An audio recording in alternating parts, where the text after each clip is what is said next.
This auditorium is empty now. Soon it's going to be filled with people who need to and want to stop smoking. If you're a smoker, I'm absolutely certain that you've given some thought to stopping. Now is an excellent opportunity for you to do so.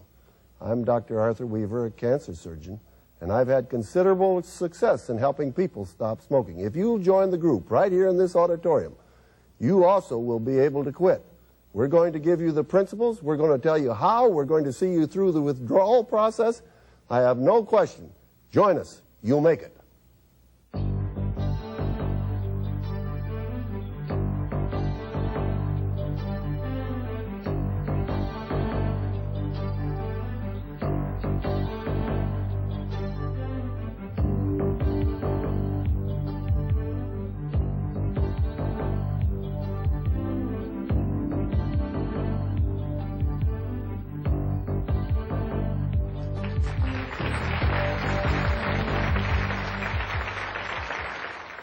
Well, you're here, right? This is the night. You waited for this for a long time? All these years, and now you're going to get that monkey off your back? You're going to start smelling nice? You'll smell better tomorrow night than you did tonight, I can guarantee you that. But if we're going to quit smoking, I'll give you my money-back guarantee. Okay, we'll get that right offhand. If you'll come regularly, every night, and if you'll follow the program as we've got it outlined, you'll quit smoking. There's only one person that can keep you from succeeding. You know who that is? That's yourself. Now, we have learned that there are a number of principles that will lead to success, and there are a number of things that will lead to failure. And one of the greatest things that will lead to failure is fear. What do you think are some of the fears that will keep people from stopping smoking? All right, fear of weight gain, sure. That's one of the things that a lot of people are worried about, particularly women. They want to keep that svelte figure. And they say, well, if I'm going to gain 100 pounds of weight, I might as well die of smoking as die of obesity, right? Have you ever heard people talk about that? Well, we're going to spend the whole evening, basically, on telling you how to stop smoking without looking like a beach ball with arms. How to stop smoking without turning into a blimp, you know what I'm saying?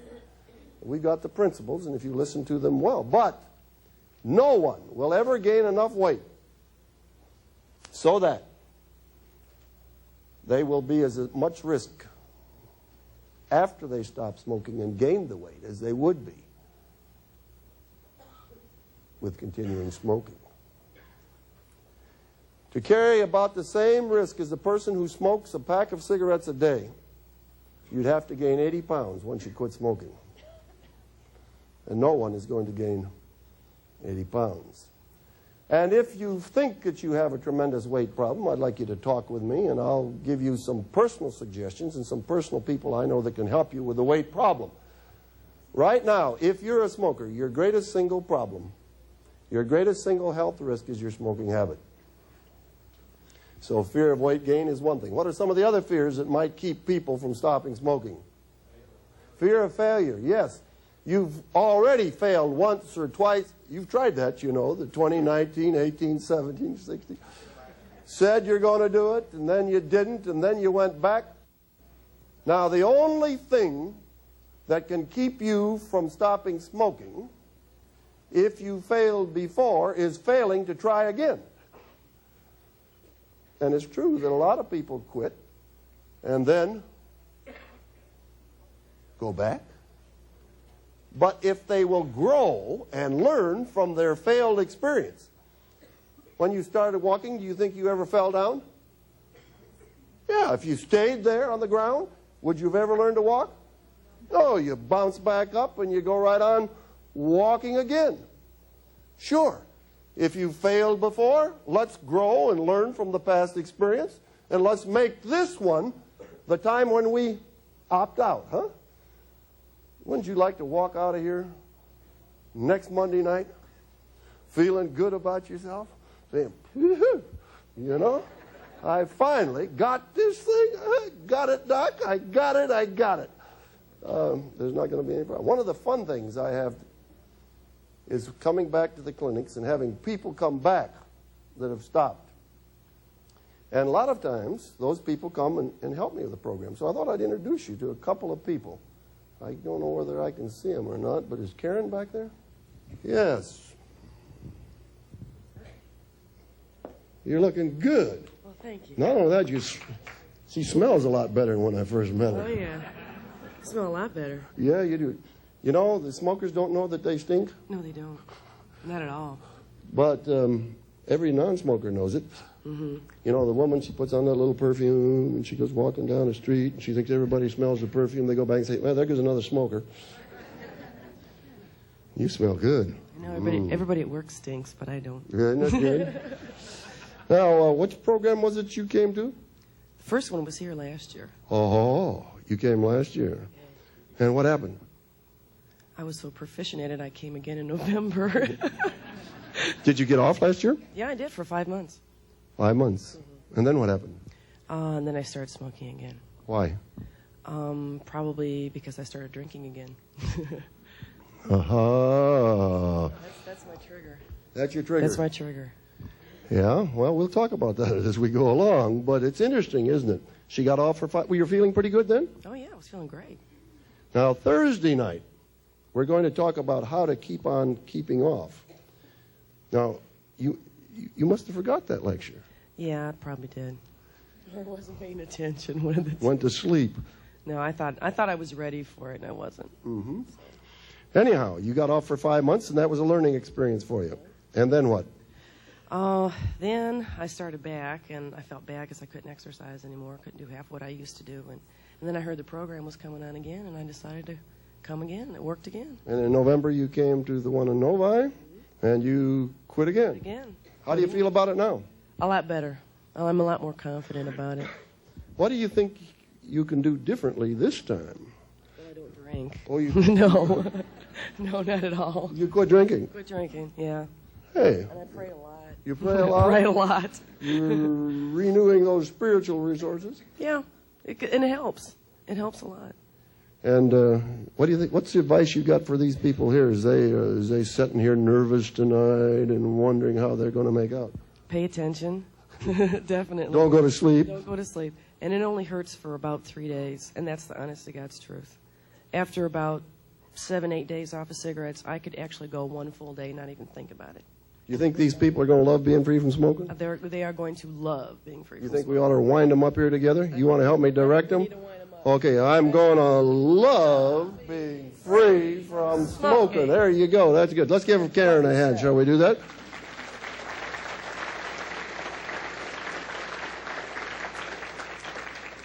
Is Helen here somewhere? Oh, yes. Now, these are two ladies that we're passing out. You see what your risk is when you come here? Because I think I met both of these ladies here at this very spot. She 1 year ago. You how many years ago? 3. 3 years ago. And you had, how much were you smoking? Oh, about a pack and a half a day. And you had tried several times to quit? Oh, I'd quit and started 100 times. And what made you decide to come to this program? Well, I got a little note with my paycheck, and I thought, boy, they're trying to tell me something. Everybody don't smoke but me. But I came anyway because I thought maybe it might help me after I got over feeling like somebody was picking on me. So. And how did the program go for you? Fine. Fine. After about a week or so, I was fine. And that was 3 years ago? Mm-hmm. 3 years this month. And you haven't smoked since? Not one. And you feel good about it? Feel great. What advice you got for this group? Just stick in there because you'll make it. And you feel so much better. You think they're going to love being free from smoking? Yes, they'll love it. Let's try it one more time. We're going to love being free from smoking. Thank you. All right.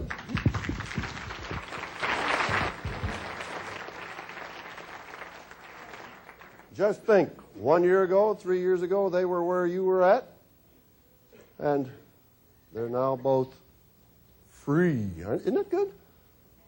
Yeah. Don't you want to be that way? And you can be that way. Fears. Any other fears that might keep you from irritability? Yeah. Fear, perhaps, of going through the withdrawal situation. You've done it before, right? And you feel a little miserable.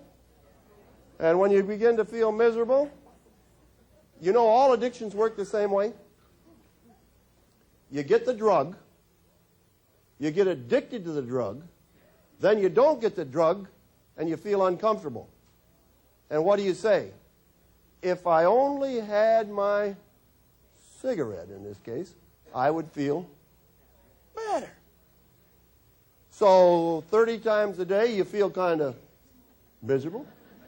And then you smoke your friendly little suicide machine, and you feel better. And you say, that's my friend. Isn't that the way you think of it? You don't think, that's the thing that made me feel bad. You say, that's the thing that made me feel better. But it was actually the thing that made you feel bad, so it could make you feel better, so it could make you feel bad. 30 times a day you go through that, and pretty soon you begin to think of cigarettes as your friend. When really, it's the cause of your problem.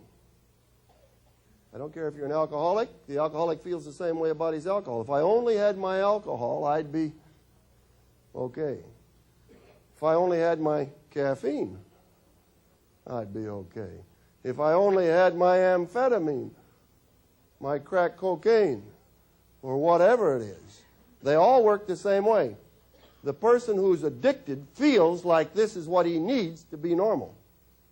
You know, a lot of people think, you know, there's nothing the matter with me that a little nicotine won't fix. I think I have a normal, you know what? I have a nicotine deficiency. And as soon as I get a cigarette or two, I feel okay. Now, in the next day or two, as you're going through this withdrawal, if you feel badly and you say, if cigarettes make me feel that way, boy, am I glad I'm quitting. You understand what I'm saying? Because what makes you feel badly? The program? No. Did we pass you out any pills when you came in? Did we give you any shots on the way out? Did we pass you any flu germs? No. If you feel badly, it's because the cigarettes made you feel badly. So put the blame where it is. When you feel badly and you're going through the withdrawal, say, wow, I'm not going to go through this again. After I get over this once, I'm through. Once and for all. Now, that's why we have the program. That's why we're going to be here Tuesday night, Wednesday night, Thursday night, Friday night, to see you through the miseries, okay? Did you ever know it's more fun to go through miseries together than it is to go through them separately? And as you see the people suffering the miseries next to you, you can console each other and commiserate and all those other things that you want to do. And each one of us will be a support system for the other. Isn't that good? Sure. Now, any other fears that are concerning you? Fear of what? Fear of success, okay? He's afraid of success. What will I do with my hands, maybe? What am I going to do with all the money I save? What am I going to do with the extra years of your life? Hey, these are things like I'd like to make decisions on. Wouldn't you? Yeah.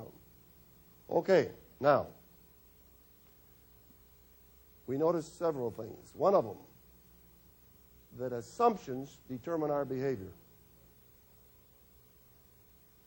What assumption can I make that will cause me to fail? That I'm not going to make it. If I think I'm not going to make it, you think you will? No, highly unlikely. On the other hand, if you know you're going to make it, do you think you will? Without a doubt, you'll make it. So if you know when you leave here tonight that you're on your way, that nothing is going to stop you, this is the time, this is the place, everything's in order, I am going to be a non-smoker, you know what? You will be. You will be. Now, how do you make it easy for yourself? Well, the basic way to make it easy for yourself is to make your decision very firmly. Fact is, the firmer you make your decision, the easier it is to quit. You want me to drive by that one more time? Because it's true. Now let me give you an illustration. Several years ago, my daughter, who's a nurse and her husband's an internist, went mission service to Taiwan. And they left with a couple of boys, and she was pregnant when they left. And she said to us when she left, Daddy and Mama, when we get over there, you got to come see this new baby. She thought that'd be a good excuse to get us over there, you know. So pretty soon she wrote back, and yes, they had a new baby boy. And they kept saying, you've got to come and see your new grandson. And I kept saying to my wife, honey, we got to go see that new grandson. She said, yes, we got to go see that new grandson. Do you think that got us there? No, we just kept talking about it. And nothing much was happening. We got to go, yes, we should go. One day I came home and I said, Snooks, that's what I call my wife sometimes. I said, Snooks. Now listen carefully. I have decided that we're going to Taiwan. Oh, you have? Well, you see, they kept sending these letters telling us how precocious this boy was, how good-looking he was, how much that he reminded them of their grandfather. And that helped me make up my mind, you see.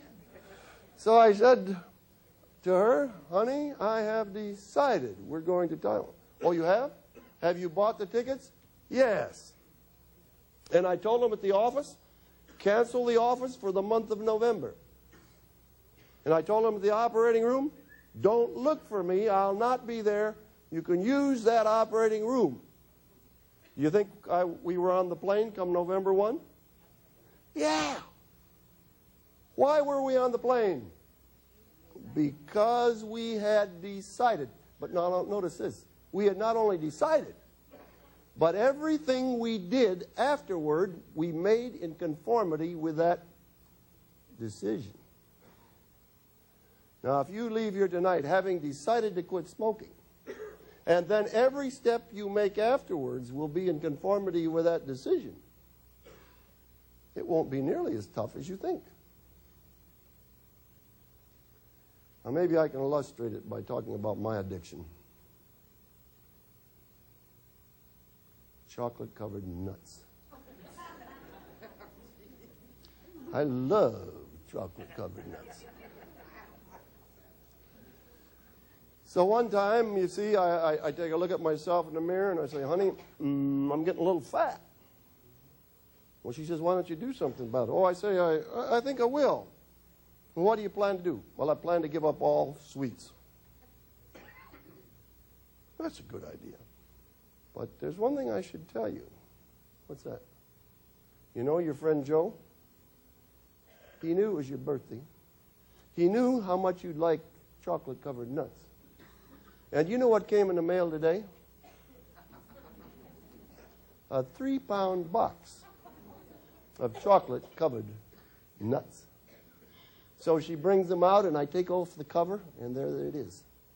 Light chocolate and dark chocolate and filberts and pecans. And the aroma comes up out of the box. And in each corner of the box is a stack of turtles.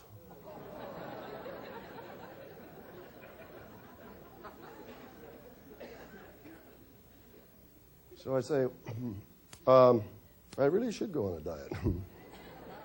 But I don't know. Ooh, they sure look good. I think I should go on a diet. Oh, shoot, just one. Oh, well, never mind. And before I know what happened, the box is half empty. What was the matter with my decision to go on a diet? It wasn't very firmly made up. Would you agree with that? As soon as the first temptation came along, there I was salivating over these chocolate-covered nuts. Now let's picture it again. Tell my wife I'm going on a diet, and she brings out the nuts, and I say, honey, look, I told you that I was going on a diet. I can't eat those. I wish you'd give those to the kids and have them distribute them in the neighborhood. And I hear the kids are, whoopee, and the nuts are out the door. And I feel a twinge or two as they go by. But, you know what? They won't drive me nuts over the course of the day. You know why? They're not there, but why aren't they there?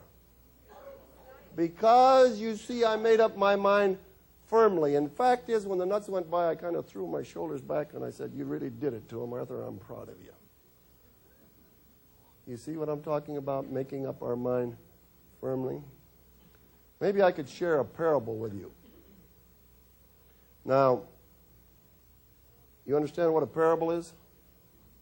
Parable is a story to illustrate a point. Now, it may not necessarily be a true story. You understand that? Or it could be. But it tells the point. I'll let you decide afterwards whether the parable is fact or fiction, okay? But listen to the parable. I have a friend. I did have a friend. He died, but his name is called John Paul Getty. Did you ever hear of him? Now, John made a lot of money. In fact, he was a multi-billionaire. And before he died, he gave me a ring, and he said, Arthur, you know, he said, I'm sick, and I may not be around long. I'd like to do something good with my money before I check out of this world. He says, I know you're into a lot of health education and that kind of thing. Could you use a little money to help your programs? And I said, John, we surely could. He says, well, how much do you need? I said, John, I think $2 billion would be good.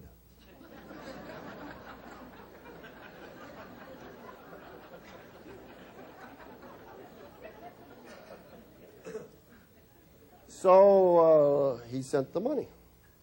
He figured he couldn't take it with him anyway. So he said, what do you plan to do with it? I said, I plan to use it for motivation. We haven't spent it all yet. So, ladies and gentlemen, I have good news for you tonight. Everyone that's here tonight that can go the next 5 days without a cigarette, I'll give you $1 million.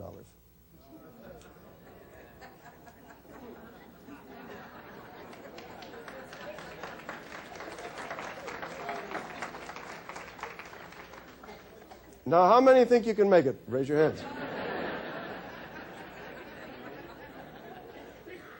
Now, isn't that amazing? Fact is, we would have them lined up behind the platform if we had that $1 million, right? I'll admit that was just a parable. But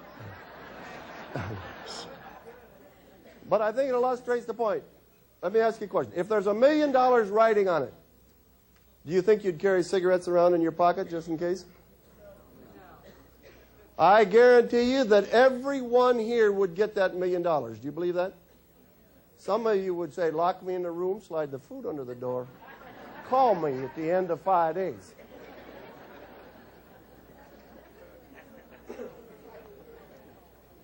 But one way or another, you'd make it. Why?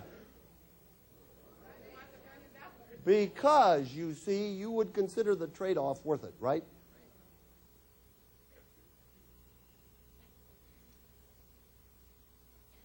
One of the things I've discovered as a cancer surgeon is that frequently smokers get problems that money won't cure. Even the best medical care in the country won't take care of. So now you've got your $1 million, okay? And you're feeling good. I mean, you've checked into a condo down on Myrtle Beach or down in Florida somewhere. You're thinking about getting a small yacht. I mean, things are looking up pretty good, right? You've just resigned your job because you didn't want to do that anymore. And then, something wrong with my throat. Wonder what that is. So you check in with your friendly family physician. He looks down there and he says, I don't like what I see. I'm going to send you to a specialist. I think I'll have you go see Dr. Weaver. So you come over to my office. I look down your throat. I said, I don't like what I see either. That looks like a bad cancer you got there. Let me biopsy it. We'll get a report for you, and we'll let you know in a couple of days what it shows. It's not a very pleasant situation. I told a patient that today. Report comes back. This is a rare kind of tumor. It's a bad one.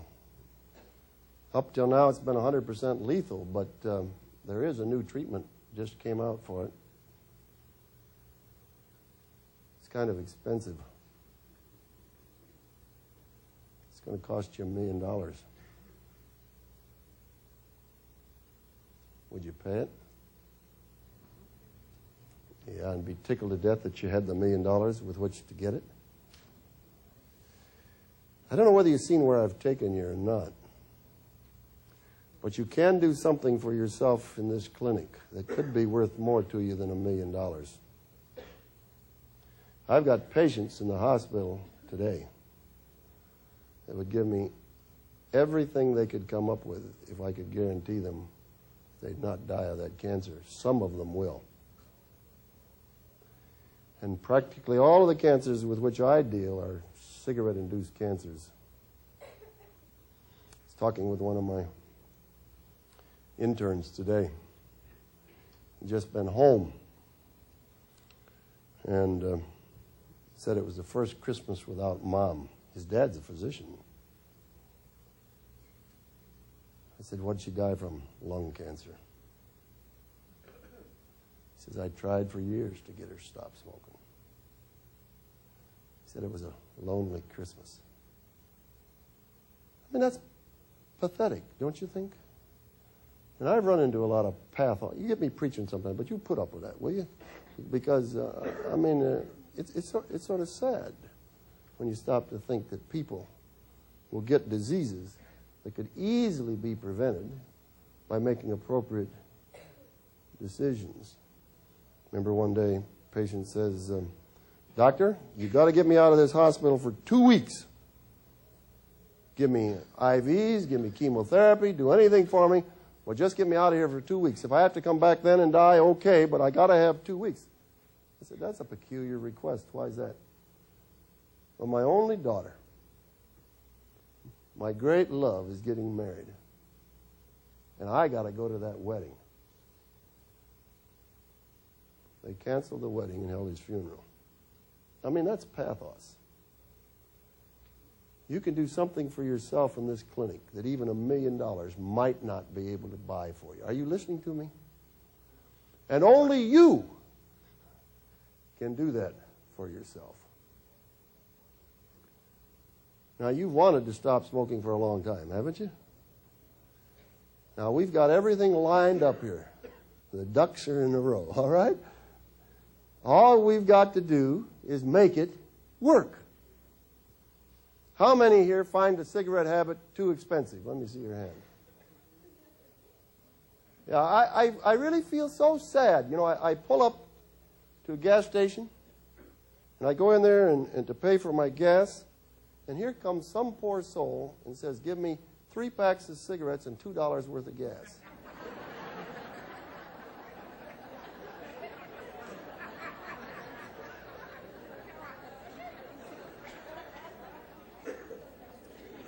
No, that's not a joke. I heard that this morning when I bought gas. And I felt a lot of pathos for the poor fella that had to take that money and put it in his cigarettes to ruin his life when he could have just, put it in his gas tank and wouldn't have to come back for 2 days. I mean, isn't it sick when you stop to think about it? I mean, It's sad. Yeah, it costs you too much money. Well, how many of you would like to be rid of the health risk of smoking? Let me see your hand. Oh, isn't that good? How many would like to get so people would say, wouldn't say to them, you got to get that stinking stuff out of here. What are you trying to do? Would you like to kind of do that? How many of you smokers would like to kiss your non-smoking spouse without them having to kiss last year's bird's nest?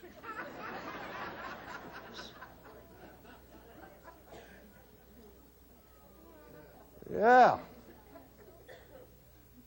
Well, are you ready to do it? Have you brought your cigarettes? Have you brought all those ashes and butts that I told you to get rid of? Take a smell of those things before. Yeah, now just let me have your attention a minute so we can explain to you how we're going to do this. I have back here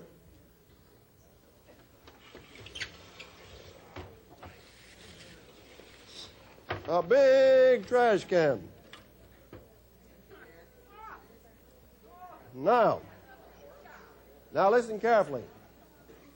We have a big group, and we want to do this as... Sound like a bunch of kids in kindergarten here. We want to do this as efficiently as possible. Here's what we're going to do. We're going to start with these outside rows, and they're going to come into the middle aisle, up the stairs, drop how many of their cigarettes? All of them. Don't stow them under the seat or put them in the back of your purse. We're going to dump them all, okay? Do you love being free from smoking? Yes. Let's say it again. I love being free from smoking. And go for it. Come on, let's go. Woo-hoo, here they come.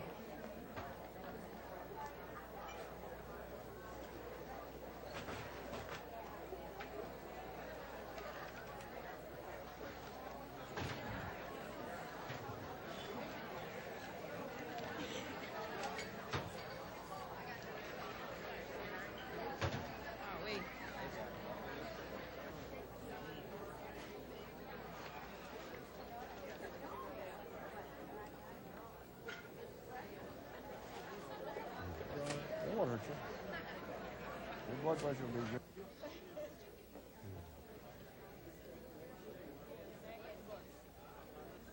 Well,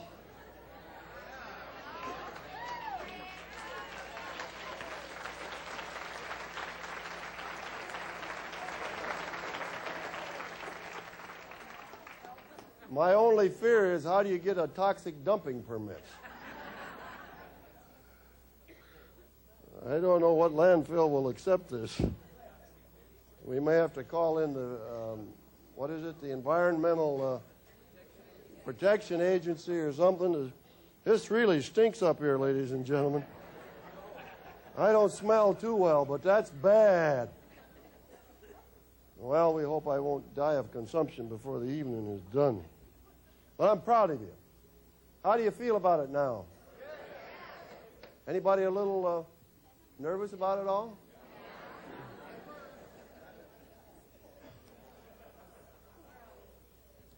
Well, it's like getting rid of an old girlfriend that was out to murder you. Or a wife? Yep. You love being free from smoking, even for the last few minutes? Yeah. We're on our way. It may not be easy over the next few days, but we're going to see you through it, okay? We're going to be here every night. We're going to help those that are having problems. I've got several helpers here, people that have been through it before. They understand what's going on, and they will try to give you the help you need, okay? Let's just open our booklets here a bit and talk about a few things. Well, you can see the first page of the booklet. The booklet is the property of, why, I guess you know who that is. It's now yours. turn to the next page where it says, people I can call for help. I would suggest that each of you choose someone between now and the time you go to bed who is a non-smoker, who can be your support person, someone who understands you, someone who will not pamper you. I suggest it not be your spouse. You're too used to making excuses to them. But choose someone and call that person and tell them, you're going to be my support person. You understand? And you write their phone numbers there, their work phone and everything. And you keep touch with them every day. I want these to be someone who will encourage you, not discourage you. All right. Now we'll turn past a few things here to page 1 where it says, my choice. I'm choosing of my own free will to attend the Breathe Free plan to stop smoking. And what does it say there? I love being free from smoking. And this is sort of a signature there for yourself. You'll know what you've done. I will skip the next few pages there because you won't need those smoking patterns. And we come to the section called 16 Weapons to Kill an Urge.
And no urge can survive all 16 steps. And in addition to this, listen carefully, I'm going to give you a secret weapon that isn't even in the book. And it works great. All right, now, I should also tell you that starting on page 20, for those of you who have completed the smoker's type questionnaires, that there are different techniques for different type smokers. If you're the stimulation type, there's suggestions on page 20. If you're the handling type, there's suggestion on page 21, etc. Okay? So there's special help there when you know what type of smoker you are. But let's turn back to page 7 and take a little look at some of these issues. Now, when you have an urge to have a cigarette, you think you'll have some of those?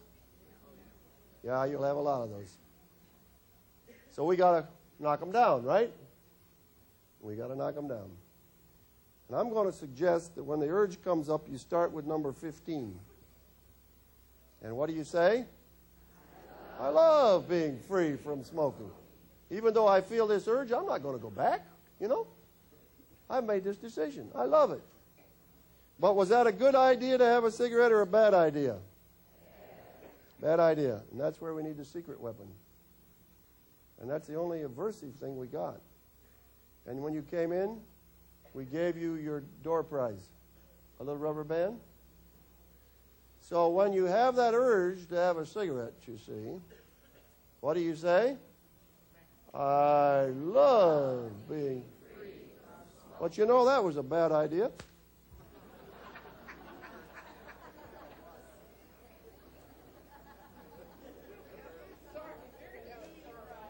You got it? You give that thing a good big snap on your wrist like that, you know. Now, if the urge is coming too fast, you put one on each wrist. Maybe you put one on the foot. Or a big heavy-duty job around your neck. But if you'll do it honestly, it works. Because, you see, you have pleasant thoughts with the idea of a cigarette, right? We'd like to make that an unpleasant thought.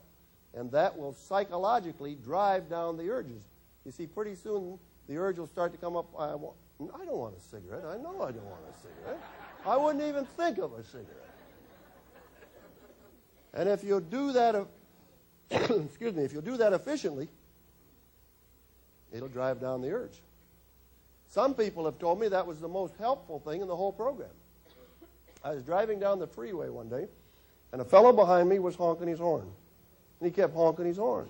And he kept honking his horn. And I wondered, what was I doing? And, you know, with freeway shootings and all those things, I began to get a little uneasy. And after a while, he went past me.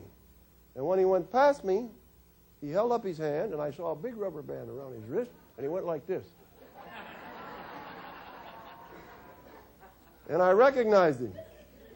He was actually the producer from one of the TV stations in town who'd been to a recent stop smoking program. And I knew who he was, so I gave him a call. And I said, man, you got to be a little careful with that honking on the freeway. You scare somebody.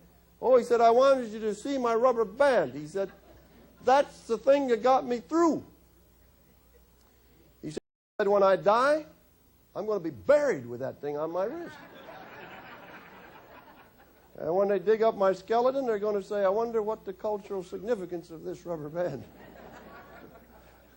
is. He said, that was the best part of the whole program.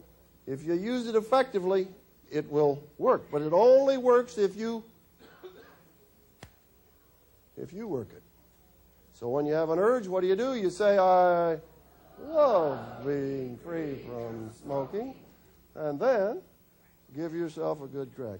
Then try some of these other things. Drink a glass of water or fruit juice. You'll find in your book it suggests 6 to 8 glasses of water a day. You heard what I said, didn't you? 6 to 8. Don't be like one lady. She came back and she said, Doctor, I could only get in 47. I said, what? She said, you said 68, didn't you? 6 to 8.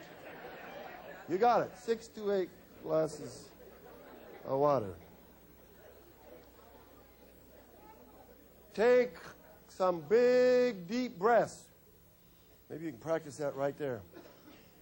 Smokers kind of forget they have lungs if they don't smoke.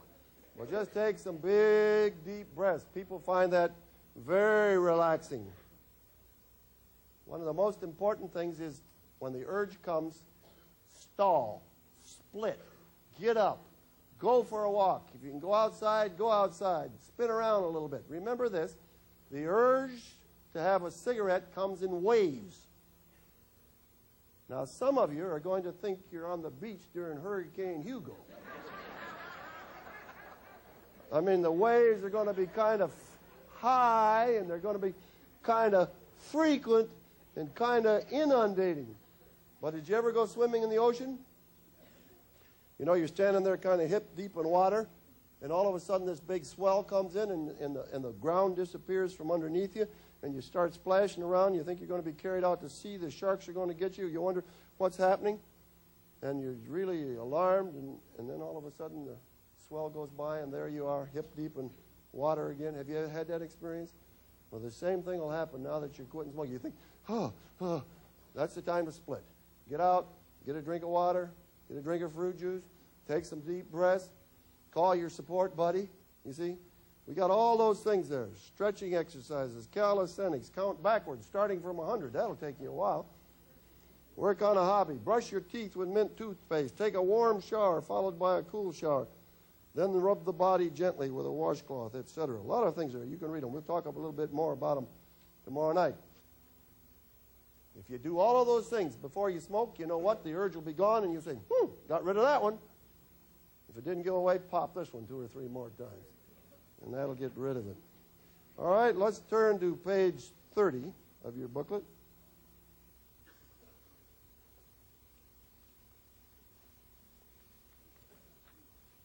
Make it 31. And we'll talk about the menu plan, okay? Now, you remember we suggested to you to stock up on fruit and fruit juices. And that's a good thing to know, because now is when you're going to need it. And unless your doctor has you specially on a special diet for ulcerative colitis, diabetes, or something of that nature, hypoglycemia, for the next 24 hours, I want you to have nothing but fruit and fruit juices, particularly the fruit juices. I didn't say 24 days. I said 24 hours. 24 hours, yeah. Have what? And water. Fact is, that's all you get. Now, I know one lady came in one night after she had all that fruit juice and water, and I heard her walk by. I could hear her sloshing. Fact is, someone said to me, "Doctor, now I know what they mean when they talk about the wee hours of the morning." Because actually, the nicotine is excreted by your kidneys. And we're going to flush the system. It actually takes about 3 days to get it out of there. And while you're getting that out, you're going to go through the nicotine withdrawal miseries. But if you drink this fruit juice, it'll make it a lot better and a lot easier, particularly for the first day. So the first day, what do we get? Fruit juice. And if you have to break over, have some fruit. Okay? Now, we'll give you more to eat later. Now, there's some things that you can't have. Number one of them is alcoholic beverages. Stash that stuff. Whether it's beer, wine, whiskey, brandy, or whatever it is, put it away. And if you can't put it away for a few days, you're at the wrong program.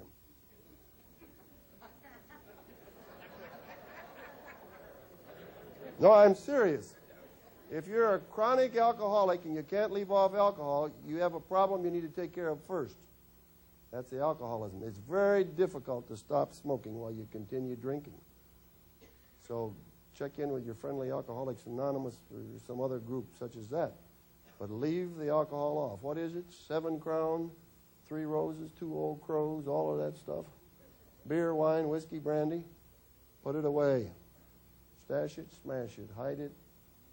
Because you think alcohol is going to give you more willpower? It's going to drive the willpower down while it drives the urge up. And pretty soon they're going to cross, and there you'll be smoking again. Now, you came here to quit, didn't you? And all of you folks are feeling so smug about the alcohol. Well, now we're going to start on you. The same thing is true of all caffeinated beverages. And you know what those are? Coffee, tea, Coke, Pepsi, Mountain Dew, Dr. Pepper, Tab, and I don't know how many others. But with all of the fruit juice and water you're drinking, you know what? You won't need any other beverages. Now, I'll tell you what. You say, "Doctor, I came here to stop smoking. I didn't come here to quit drinking coffee and alcohol." There's one reason why our program works, and it's because everything in this program has been tested. I should tell you just briefly a little bit about this program. It really started as a 5-day plan several years ago by a Seventh-day Adventist pastor and a physician. It's been redone, and then I've worked it over. And there's millions of people who have quit through this program. Don't you want to be the next one? Yeah, you want to be the next one. And that means if you really want to succeed, get on the program. How many have tried their own program before? Basically, it didn't work. Don't you think you could try our program for the next 5 days and see if it would work for you? I'll tell you, I've had people come to 3 programs before they decide to give up their caffeine. And they came back on the third program and they said, "You know, I've been here twice before, doctor, and it didn't work." You think it'll work this time? I said, you plan to do anything different this time? I think I might give up my coffee. Hey, why not do it this time, huh? Because, let me share this with you. We have discovered that the biggest correlation between success and failure is, did you give up your caffeine? Of all the things we ask you to do, this will more likely determine whether you're going to make it or not. You know it as well as I do. Are you kidding? Isn't it? Moonlight and roses, coffee and a cigarette, right? Yeah. They go together, just like love and marriage. And when you have that cup of coffee, it's just going to drive you nuts. I've had people walk in that have been off for 4 or 5 days, and they tell me, doctor, I came to the clinic not because I need to smoke, but because I'm going nuts. I'm twisting in a breeze. And I said, well, you didn't give up your caffeine, did you? Oh, I didn't know. Was I supposed to give it up? I said, well, if you're twisting the breeze, obviously you didn't give it up. You don't want to twist in the breeze, right? You want to go through it. It has another advantage, too. You may sleep 3 days.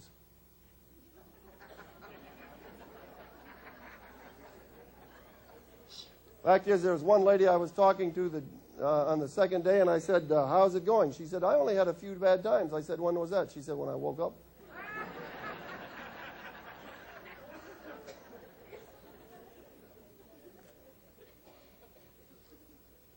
Well, you stick with us, and we'll see you through it. No one said it'd be easy tomorrow, did we?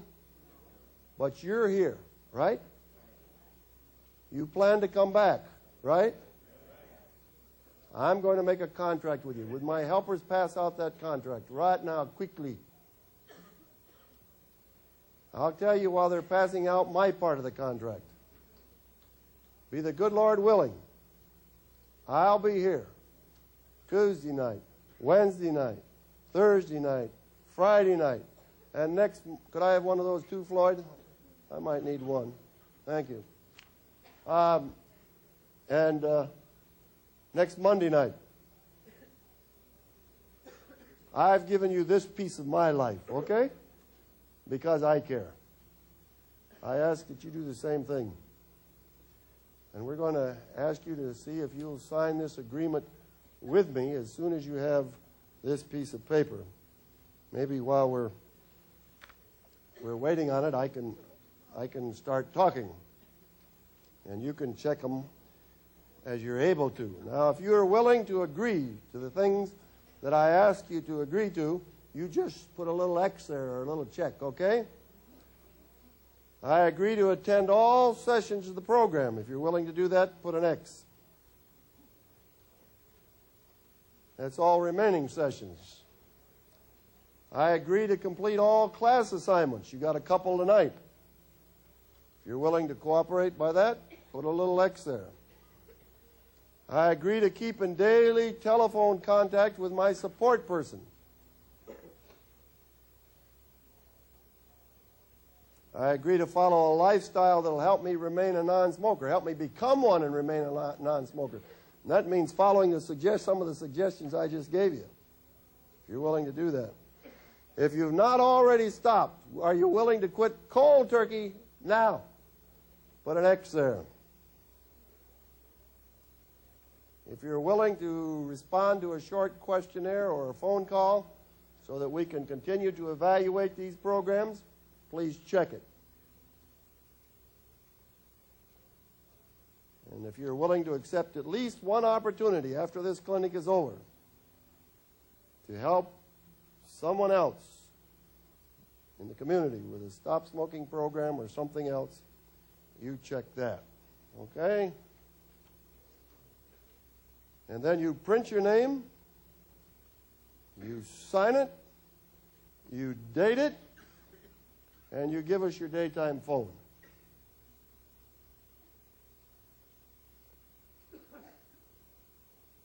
Now let me say this. What is our goal between now and tomorrow night as far as cigarettes?